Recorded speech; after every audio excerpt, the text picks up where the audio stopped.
Bismillahirrahmanirrahim. Assalamualaikum warahmatullahi wabarakatuh.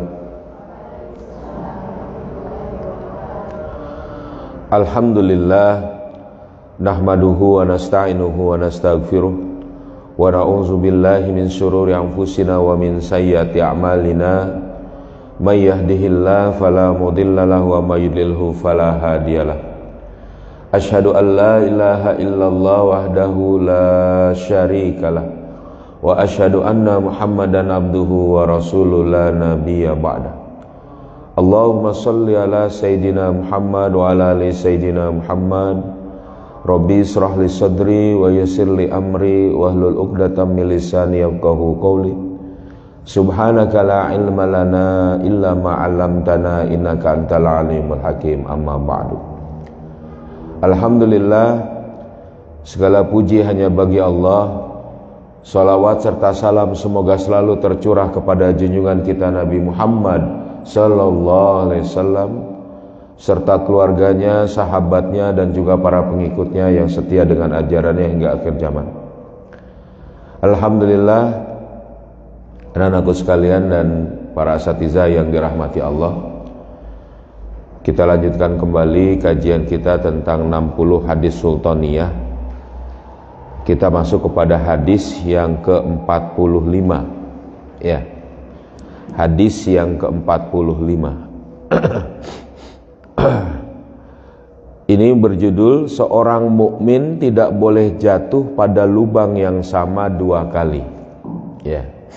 Seorang mukmin tidak boleh jatuh pada lubang yang sama dua kali. Maksudnya apa? Di sini dikatakan la yuldagul mu'minu min juhrin wahidin marratain. Jadi seorang mukmin tidak akan terperosok seorang mukmin di dalam lubang yang sama dua kali. Hadis riwayat Imam Bukhari nomor 5668. Jadi kalau kita ini dikatakan maksudnya ini adalah tidak boleh seorang mukmin itu jatuh masuk ke dalam lubang yang sama tuh dua kali. Intinya ini sebenarnya menyuruh seorang mukmin itu waspada dan berhati-hati tentu ya. Dan juga dia berpikir tentang bahaya, tentang keadaan yang mencelakainya tidak boleh terulang. Makanya bagi seorang mukmin bermuhasabah, menelaah perbuatan, menelaah dari kesalahan itu adalah bagian yang diperintahkan oleh Allah Subhanahu wa taala. Jadi wajib. Ya kan? Gitu. Ya ayyuhalladzina amanu taqullah wal tanzur nafsum ma qaddamat lighad. Itu perintahnya. Wahai orang-orang yang beriman, bertakwalah kepada Allah dan hendaknya setiap diri memperhatikan apa yang telah dia kerjakan, yang akan dia kerjakan. Ya, wattaqullah innallaha khabirum bima ta'malun. Nah, kita jelaskan di sini hadis ini. Jadi hadis la yuldagul mu'min, tidak akan terperosok seorang mukmin ya min juhrin wahidin marratain. Riwayat ini ya, hadis ini keluar dari lisan Rasulullah SAW menanggapi sebuah peristiwa yang dialami oleh penyair Abu Hurairah yang tertangkap pasukan muslim pada saat perang Badar, namun kemudian dilepaskan setelah berjanji kepada Rasulullah SAW bahwa dirinya tidak akan lagi memerangi kaum muslim ya. Jadi tetapi pada saat perang Uhud ternyata Abu Hurairah kembali memerangi kaum muslim dan sekali lagi tertangkap pasukan muslim. Kembali lagi Abu Hurairah memohon pengampunan Rasulullah SAW dengan janji yang sama sebagaimana sebelumnya. Tapi Rasulullah SAW menolak permohonan tersebut. Demikianlah kemudian Rasulullah SAW mengatakan bahwa seorang mukmin tidak akan terperosok pada lubang yang sama sebanyak 2 kali. Jadi ini sudah tertipu dari janji bohong, ya, janji palsu Abu Hurairah. Ya. Jadi orang ini, jadi kaum muslimin ini kan berperang, ya, perang. Kalau kalian baca dalam kitab Nurul Yakin, Khulasah Nurul Yakin, sudah ada sampai perang Badar, perang Uhud, sudah ya. Nah, itu dijelaskan bagaimana kaum muslimin mendapati kemenangan, ya kan? Kaum muslimin mendapati kemenangan. Sampai-sampai ada beberapa dari orang-orang kafir Quraisy itu tertangkap. Memang pada waktu itu Rasulullah memutuskan, ya, tentu ini sebelumnya, walaupun awalnya itu masih jadi perdebatan antara Umar bin Khattab dan juga Abu Bakar As-Siddiq dan Rasulullah, tentu bukan perdebatan, diskusi, apakah tawanan-tawanan perang ini, ya, dihabisi saja. Karena apa? Mereka telah memerangi Allah dan Rasulnya. Atau memang tawanan perang ini diambil kebebasannya, ya, ditebus untuk dia menebus kebebasannya. Diambillah keputusan pada waktu itu, tawanan perang ini boleh membebaskan diri. Ada yang membayar, ada yang kemudian mengajarkan kaum muslimin. Ada juga ini yang memerangi lalu minta maaf, saya janji tidak akan memerangi lagi. Tentu maksudnya di sini, ya, tentu bagian dari syarat itu. Si Abu Hurairah ini dimaafkan. Ya, boleh Anda tidak memerangi lagi. Nah, karena kalah dalam perang Badar, orang-orang kafir Quraisy itu tentu tidak tinggal diam. Mereka mau lagi memerangi Rasulullah. Sampai mereka mengumpulkan pasukan yang lebih besar beberapa saat berikutnya, ya, dalam perang Uhud. Ya, perang Uhud itu adalah peperangan yang juga dilakukan Rasulullah kepada orang-orang kafir Quraisy, ya. Saat itu kafir Quraisy itu mendatangi Madinah. Awalnya Rasulullah ingin bertahan di kota Madinah. Berikutnya karena ada beberapa pertimbangan Rasulullah, pertimbangan strategi perang dan sebagainya, ya, diambillah keluar dari kota Madinah menghadang pasukan kafir Quraisy di Uhud. Sempat kaum muslimin pada saat itu porak-poranda, kalah. Sempat kacau pasukan kaum muslimin gara-gara pasukan pemanah di Bukit Uhud. Kalian nanti kalau sempat ke sana, kalian boleh naik. Ada gundukan juga, ada Bukit Uhud yang lebih tinggi. Kalau kalian kuat boleh naik ke Bukit Uhudnya. Di situ ada pelataran yang di situ terjadi peperangan. Memang luar biasa. Kalau dibayangkan itu naik dari Bukit Uhud, ya, peperangan yang terjadi itu bisa sangat dahsyat gitu. Kelihatan maksudnya kalau diceritakan dan suasana itu bisa didapati, ya, digambarkan maksud saya. Nah, walaupun kaum muslimin pada waktu sempat porak-poranda, tetapi apa? Dikumpulkan kembali, dikuatkan kembali. Sampai ada beberapa orang-orang kafir Quraisy itu tertangkap, tertawan. Karena sebenarnya kafir Quraisy itu juga sudah kalah. Jadi kafir Quraisy itu sudah kalah, sudah cerai-berai, sudah lari, sudah pulang, sudah berputar dari Bukit Uhud. Lalu pasukan pemanah dari atas ini turun, pasukan pemanah kaum muslimin turun. Pasukan kafir Quraisy itu berbalik lagi.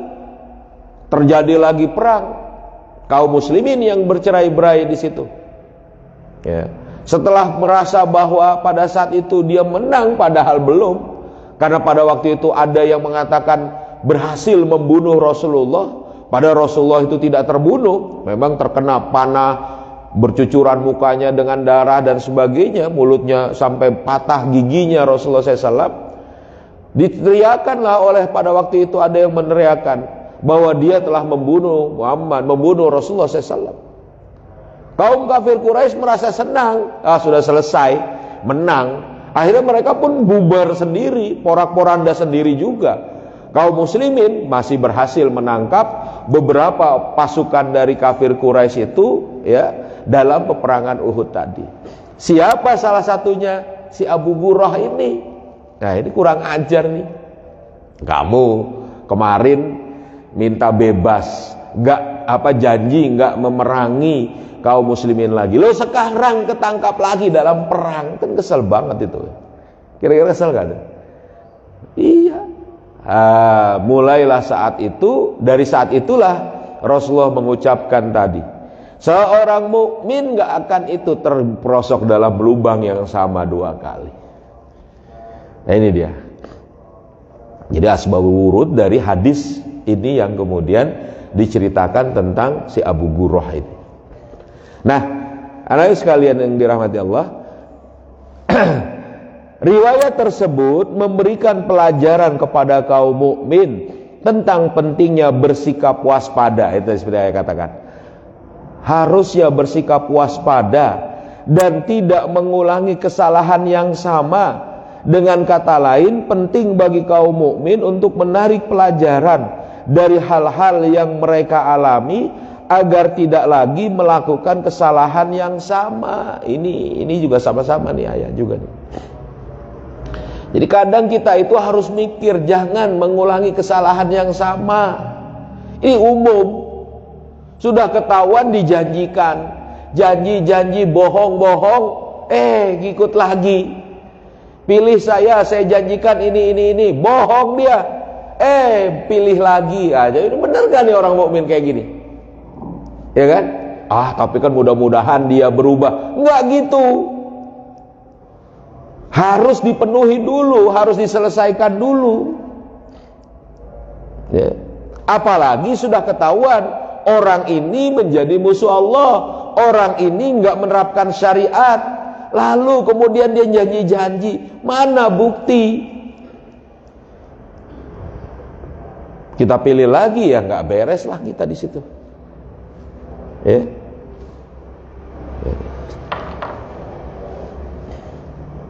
Itu dia. Orang mukmin nggak boleh kayak gitu. Ya, dia harus waspada. Kalian juga begitu. Kemarin ada satu misalnya kesalahan sekali, ya ambil pelajaran di situ, mikir di situ.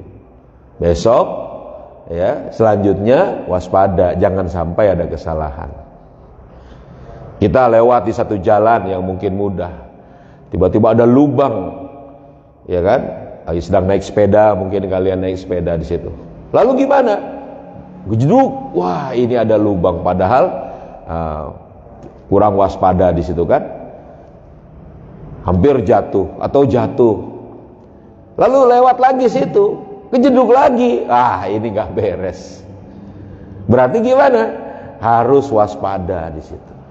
Harus berhati-hati menghadapi segala urusan yang kemudian kaum mukmin itu menjadi, apakah dirugikan, apakah melanggar syariat ataupun hal apa saja, ya. Pada saat itu harusnya dia tidak lagi mengulangi. Wah, saya kawan sama sini jadi rusak, jadi buruk. Tiba-tiba saya diajak untuk maksiat, na'udzubillah. Tiba-tiba saya jadi ikutan ini yang perbuatan tidak baik. Besok-besok saya hati-hati kawan sama dia, nggak mau main sama dia, nggak mau jalan sama dia. Gitu. Harus hati-hati kita. Tapi kalau kita tahu, ini baik, saya kemarin jadi perbuatan baik, saya jadi taat, saya jadi lebih baik lagi, saya jadi belajar. Ini harus bersama-sama di situ.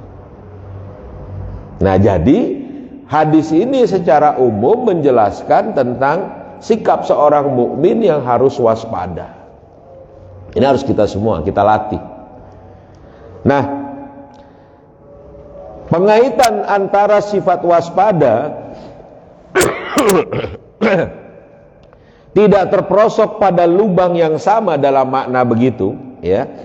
Dengan karakter kaum mukmin menunjukkan bahwa sikap waspada merupakan sebuah sifat terpuji, ya, yang penting sifat terpuji nan penting. Ya, ini orang Melayu kayaknya ya yang menerjemahkan ini. Sifat terpuji juga penting yang harusnya dimiliki oleh seorang mukmin karena ia adalah pemimpin dan menjadi saksi bagi umat manusia. Jadi orang mukmin itu adalah sebagaimana Rasulullah SAW syuhada alan nas, menjadi saksi, menjadi apa? Tadi kita sudah bahas sebelumnya, bahwa apabila ada orang yang tidak beriman kepada Allah, dia akan menjadi saksi di hadapan Allah bahwa orang ini tidak beriman, orang ini jahat, orang ini buruk. Bukan berarti pada saat itu misalnya kita membuat keburukan pada orang, tidak, tapi kitalah yang menjadi penimbang apa di dunia orang ini tidak melaksanakan syariat. Terus kalau kita terperosok, malah terpengaruh oleh siapa? Oleh orang tadi, dia yang tidak melaksanakan syariat, lalu kita terperosok, ngikut, terperdaya. Lah bagaimana ini? Jadi karakter seorang mukmin itu tidak boleh terperosok pada kesalahan yang sama. 2 kali itu nggak boleh, nggak layak. Apakah berarti tidak ada yang terperosok? Ada. Ada yang 2 kali terperosok? Ada. Ada yang 3 kali terperosok? Ada. Ada yang banyak terus? Ada juga. Tapi itu bukan sifat dasar seorang mukmin. Cukup sekali kesalahan, iya. Minta maaf, bertobat, iya. Berikutnya hati-hati jangan sampai kesalahan itu diulangi. Cukup sekali. Ada taubat, ada menutup aib, ada kemudian kita kembali kepada kebaikan. Itu bagian dari apa? Sifat dasar seorang mukmin. Kok mau terulang lagi? Saya kemarin gagal, saya kemarin gak bisa, saya kemarin melakukan kesalahan, lalu berulang itu, salah lagi, gagal lagi. Ya mungkin pada saat itu bukan menjadi sifat dasar dia, maka harus diperhatikan. Itulah perlunya mempelajari, memahami tentang bagaimana keadaan itu semua. Dalam konteks kalau seorang mukmin itu apa? Memahami kaidah kausalitas. Ini memahami apa? Hukum sebab akibat. Gitu. Jadi nggak bisa. Jadi nggak sembarangan bagi dia. Jadi ini sifat dasar dia, gitu loh. Urusan mana? Baik urusan yang kecil ataupun urusan yang besar. Apalagi urusan yang berkaitan dengan syariat. Kita harus waspada. Nggak akan berulang itu. Kesempatan itu sekali datang. Gagal. Kesempatan itu datang sekali. Celaka. Atau kesempatan itu datang sekali pada saat itu, ya, menjadi rusak misalnya. Oke, masih ada berikutnya. Nah, apa itu? Ya waktu yang kemudian dia jalani. Ternyata datang lagi yang semodel, yang serupa. Saya nggak boleh terperosok, saya nggak boleh gagal, saya nggak boleh celaka lagi di sini. Gitu harusnya. Ini buat kita sama-sama nih. Ayo juga. Ya. Walaupun tadi kita terus an-nuzu ilal kamal, menuju kepada kesempurnaan. Jadi kalian juga jangan berpikir misalnya, wah sudah hebat, sudah bagus, sudah mantap, dia gak bakalan salah lagi. Ya bukan itu. Ya, tapi tetap senantiasa waspada. Karena inilah sifat dasar kita. Paham nih? Nah lanjutin. Meskipun sebagian ulama membatasi hadis tersebut pada persoalan-persoalan ibadah pribadi, seperti tidak mengulang kesalahan dalam persoalan sholat. Misalnya seorang yang mengetahui bahwa dirinya seringkali melewatkan waktu sholat subuh jika tidur kemalaman, maka dia tidak boleh lagi tidur terlalu malam atau ia harus terjaga hingga sholat subuh selesai ditunaikan. Tetapi kondisi yang menelatar belakangi keluarnya hadis tersebut menunjukkan bahwa hadis itu juga meliputi hal-hal lain yang terkait dengan masalah politik. Karena ini dalam konteks perang, konteks bagaimana menghadapi musuh, konteks kepemimpinan. Dalam beberapa syarah hadis ini menjelaskan berkaitan dengan sifat pribadi. keadaan pribadi. Seorang yang misalnya lewat sholat subuh gara-gara tidurnya kemalaman, maka besoknya, berikutnya sudah seharusnya bagi dia itu terjaga. Tetap di sholat subuh itu harus bangun, gitu maksudnya. Gimana supaya dia tidak terlalu ngantuk? Tidur lebih cepat. Atau bahkan dia menjaga dirinya nggak tidur sampai sholat subuh, biar supaya sekalian, biar nggak bablas. Ini konteks pertama yang kemudian para ulama menisbatkan hadis ini kepada sifat pribadi, keadaan pribadi seorang mukmin. Tapi karena latar belakang, karena keadaan hadis ini muncul dalam masalah-masalah peperangan, kepemimpinan, maka sudah sepantasnya juga dan pas juga, cocok juga bahwa hadis ini gimana? Juga bisa dikaitkan dengan masalah politik. Sudah jelas nih Amerika yang menghancurkan umat Islam dalam urusan kemarin peperangan, dalam urusan Timur Tengah. Kok ya sekarang kita berbaik-baikan dengan dia, minta pujian dengan dia? Ini politik. Nggak boleh lagi dia telah berkhianat dalam keadaan bersama umat Islam. Tidak masalah politik, ya kan? Jelas kemarin dia telah menyalahi janji, berjanji untuk kemudian memberikan apa dalam urusan kepemimpinan, mendukung kepemimpinan umat Islam misalnya. Tapi kemudian dikhianati, kok ya kembali lagi? Bukan sifat dasar yang seperti ini. Paham? Jadi bukan cuma masalah pribadi, semuanya. Bahkan dalam masalah yang lebih besar, yaitu masalah politik itu. Ya.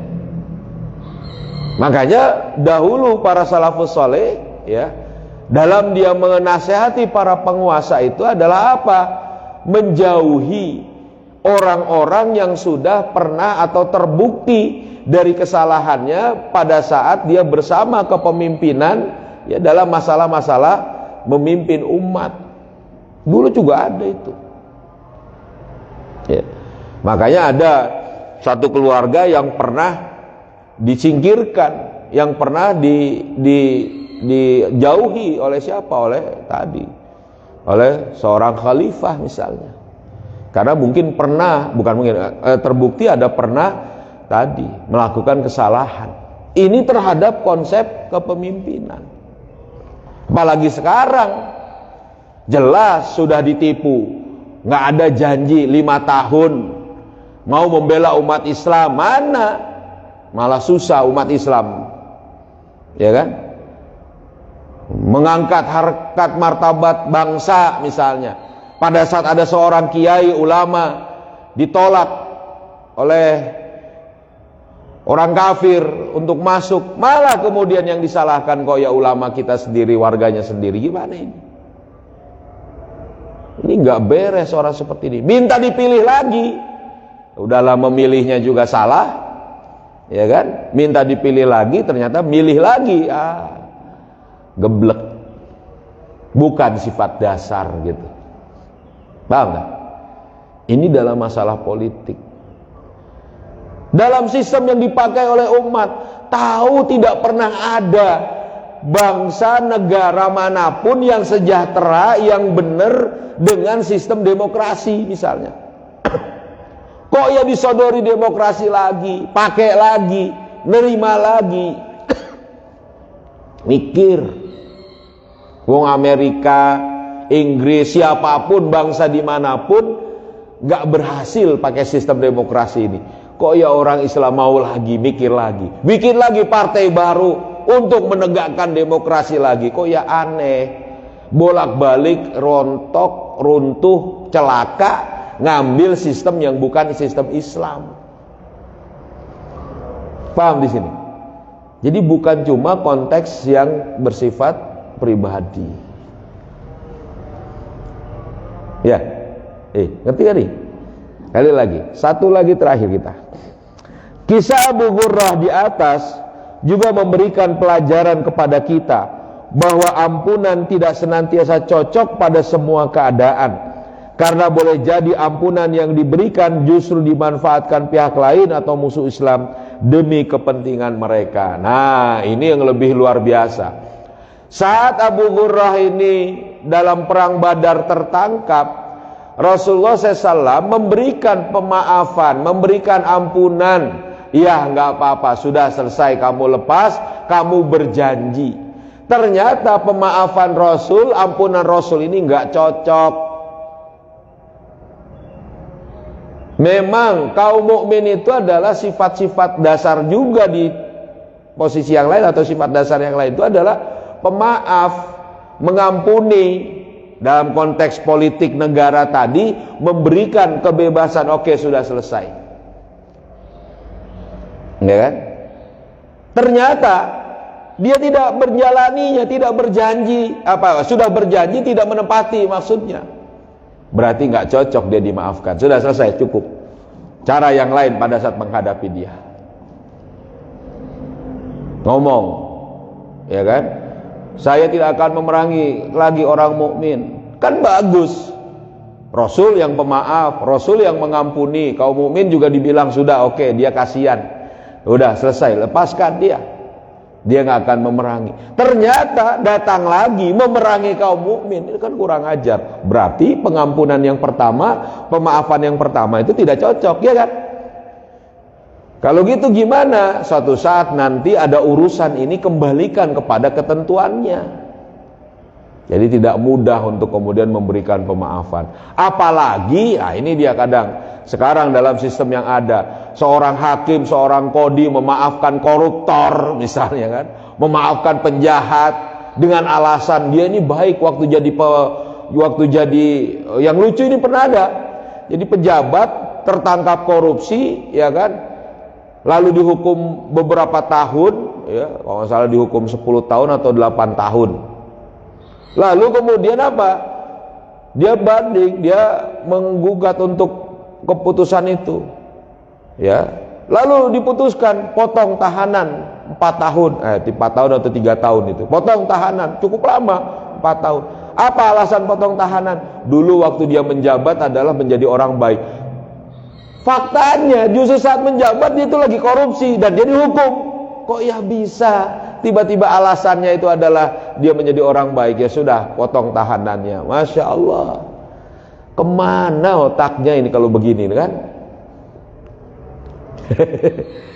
Kamu ini dihukum gara-gara kamu waktu menjabat. Lalu pada saat itu dia minta keringanan hukum. Lalu yang kodinya, hakimnya meringankan hukuman. Apa alasan meringankan hukuman? Karena waktu menjabat dia baik. Lah kalau dia baik, dia nggak akan korupsi. Paham nggak? Nggak akan ketangkap. Lah ini Masya Allah. Nah, pengampunan yang ada, yang dilakukan oleh kaum mukmin dan masyarakat Islam, terutama juga pemimpin umat Islam, tidak senantiasa cocok untuk diambil. Oleh karena itu, kepiawaian berpolitik, kepiawaian dalam memimpin itu mutlak dibutuhkan. Makanya kalian tuh harus bisa belajar itu, memahami itu, punya visi politik, punya wahyu siasi, ya, punya kemudian kesadaran yang betul-betul utuh terhadap apa? Kemaslahatan umat, kebutuhan umat. Ini dilatih. Gitu. Bukan sekedar kita ini muncul ada begitu saja, dilatih. Dengan apa? Dengan kepemimpinan tadi. Tentu dengan pemahaman yang cukup. Nah, proses ini, proses pengajian ini, proses belajar ini bagian untuk memenuhi maklumat agar bisa memahami permasalahan tadi. Supaya apa? Seorang mukmin tidak terperosok pada lubang yang sama 2 kali. Tidak terperosok pada kesalahan yang sama 2 kali. Ya.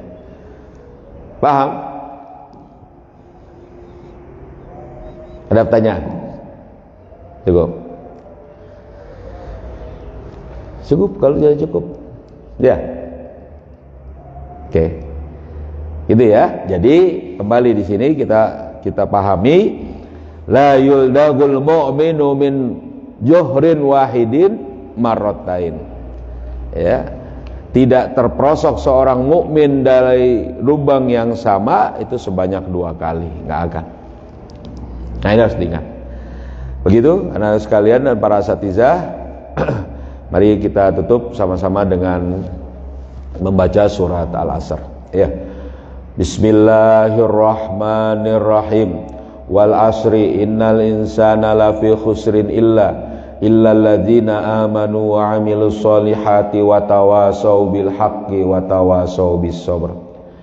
Subhanakallahumma bihamdika asyhadu an la ilaha illa anta astaghfiruka wa atubu ilaik. Assalamualaikum warahmatullahi wabarakatuh. Ayo kita salawatan yang semangat ya.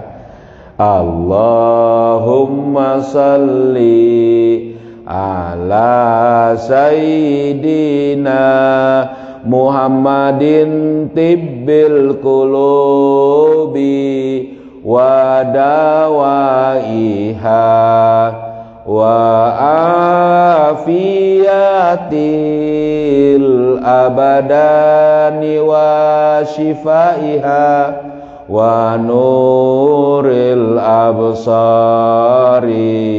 wa diyaiha wa ala alihi wa sahbihi wa sallim. Allahumma salli ala sayyidina Muhammadin tibbil qulubi wa dawaiha wal afiyatil abadani wa shifaiha wa nuril absari wa diyaiha wa ala alihi wa sahbihi wa sallim. Allahumma salli ala sayyidina Muhammadin tibbil qulubi wa dawaiha wa afiyatil abadani wa shifaiha wa nuril absari wa diyaiha wa ala alihi wa sahbihi wa sallim. Alhamdulillah.